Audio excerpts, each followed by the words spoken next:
बहराइच निजी कार्यक्रम में शिरकत करने जनपद बहराइच पहुंचे सुहेल देव। भारतीय समाज पार्टी के राष्ट्रीय अध्यक्ष ओम प्रकाश राजभर ने कहा कि अखिलेश यादव मुसलमानों के भीतर नफरत फैला रहे हैं, इसीलिए उनकी पार्टी लगातार गर्त में जा रही है। 2024 में देश में एनडीए की प्रखंड बहुमत से सरकार बनेगी और विपक्ष ईवीएम विलाप करता रहेगा। उन्होंने ये भी कहा कि 2024 में चाहे ईवीएम में चुनाव हो या फिर बैलेट पेपर से चुनाव हो, हम सभी तरह से तैयार हैं। बहराइच से ब्यूरो चीफ कुतुब अंसारी की रिपोर्ट।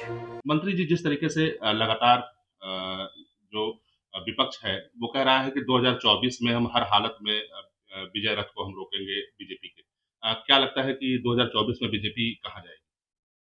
बीजेपी 330 प्लस सीट जीत करके उत्तर प्रदेश की 80 लोकसभा सीट और देश में 330 प्लस जीत करके माननीय नरेंद्र मोदी जी को प्रधानमंत्री बनाने का काम होने जा रहा है।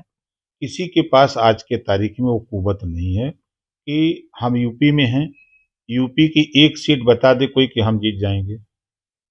ये विपक्ष के लोग सिर्फ गुमराह करने की बात कर रहे हैं और अलग अलग लड़ना है। केसीआर जी आवे, चाहे ममता जी आवे, चाहे लालू जी आवे, यूपी में क्या कर सकते हैं?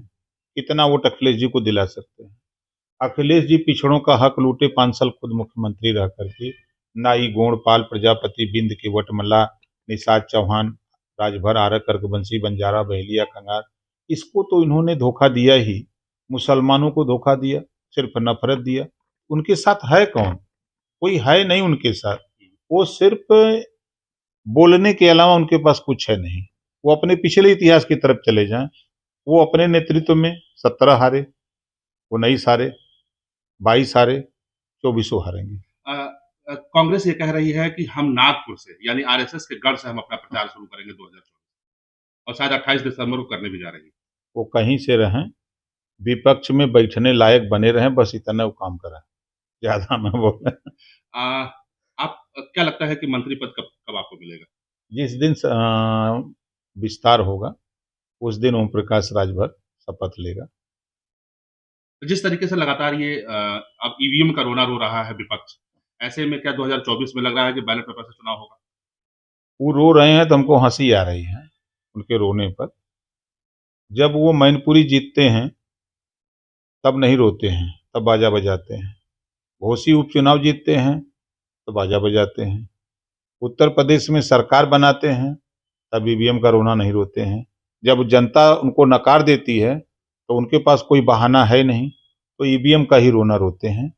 और उनके पास सच है कि लंबे समय तक इन लोगों ने शासन किया। देश में, प्रदेश की अगर हम बात करें या देश की बात करें तो देश में कांग्रेस की सरकार रहती थी तो दंगे होते थे। प्रदेश में सपा कांग्रेस की सरकार रहती थी तो दंगे होते थे, कर्फ्यू लगते थे। आज दंगे और कर्फ्यू से निजात है। आज उत्तर प्रदेश में योगी आदित्यनाथ जी के नेतृत्व में एक भी दंगे नहीं हुए हैं। छिटपुट घटनाएं तो होती रहेंगी। तो इससे विपक्ष के लोग परेशान हैं कि दंगे नहीं होंगे तो मुसलमान हमारे साथ नहीं आएगा, तो हमारी पार्टी कैसे चलेगी, इसको लेके विपक्ष परेशान है। संसद में जो हुआ बड़ा ही शर्मनाक हुआ कि जिस तरीके से इतनी सुरक्षा का दावा करती है बीजेपी और संसद जैसे जगह में मान लीजिए कि अगर जिस तरीके से लोग घुस जाते हैं, क्या इसको किस नज़र से देखते हैं? देखिए, जो चूक हुई है, हम ऐसी घटना नहीं होनी चाहिए।